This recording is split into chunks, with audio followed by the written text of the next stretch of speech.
In this tutorial, I am going to tell you about the pencil. This section over here has all of your tools from pencils and erasers and airbrush, buckets. I'm sure a lot of you are familiar with buckets. It's in a lot of art programs. Blur, a legacy pen, which is kind of like a highlighter, a marker, a brush. And brush is different from airbrush. Self pen, self brush, cell brush, cell eraser. All of these are different drawing tools that you can use. But in this tutorial, I'm only going to tell you about the pencil. As you see, I clicked the pencil and it's highlighted blue. Any one of these that you click lets you know that is what you are using. So always be aware of which one you are using. When you click on the pencil, a little screen at the bottom shows up.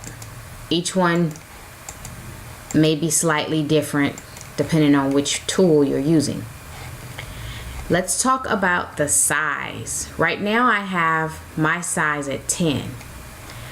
I can simply change the size by holding the left button on my mouse and dragging it from 10 to 0.5.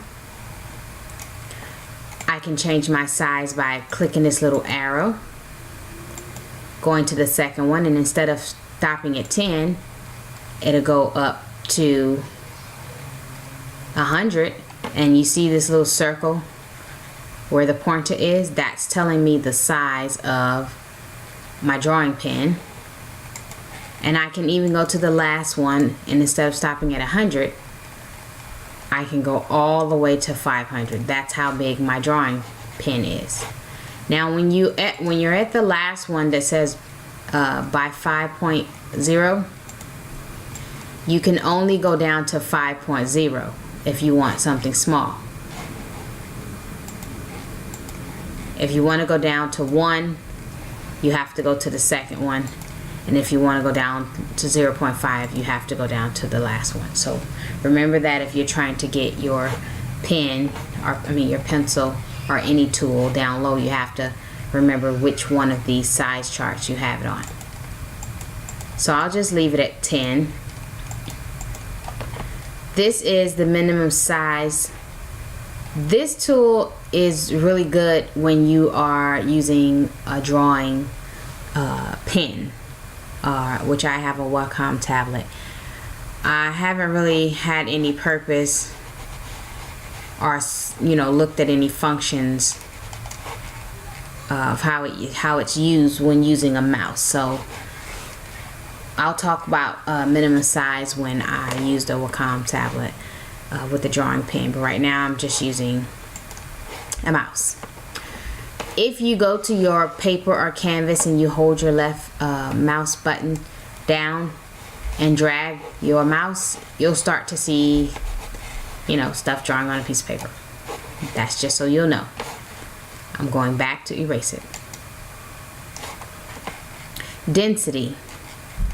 I'm going to change my size again. The density shows, see how dark it is? If I change the density, let's say to 50 or 49, it kind of blurs it slightly. And when I overlap, it'll darken more, but this is a great tool again when drawing if you want to change the density of something. But remember, if you go over it, it starts to darken. Down here you'll see a button that tells you spreading, spread noise, bristle, flat bristle. Clicking one of these changes the way that looks. So my advice is to leave the settings for each one of these the way that they are. The same with the texture. There's no real reason to change it, unless you want to play around with it. In addition to changing the size by going to one of these or this, you can also find this little I don't know if you can see it, but when it's a little bar, a little draggy bar, but you can't drag it left to right. You drag it up and down. Hold it down and pull it up, and you'll see that you can see the different size spots that your drawing tool will be. Scrolling on this here shows you how big it is when you choose the size pen that you want your pencil to be. So that's all I'm gonna say about the pencil, and I'll see you in the next video for our next tool. Thank you.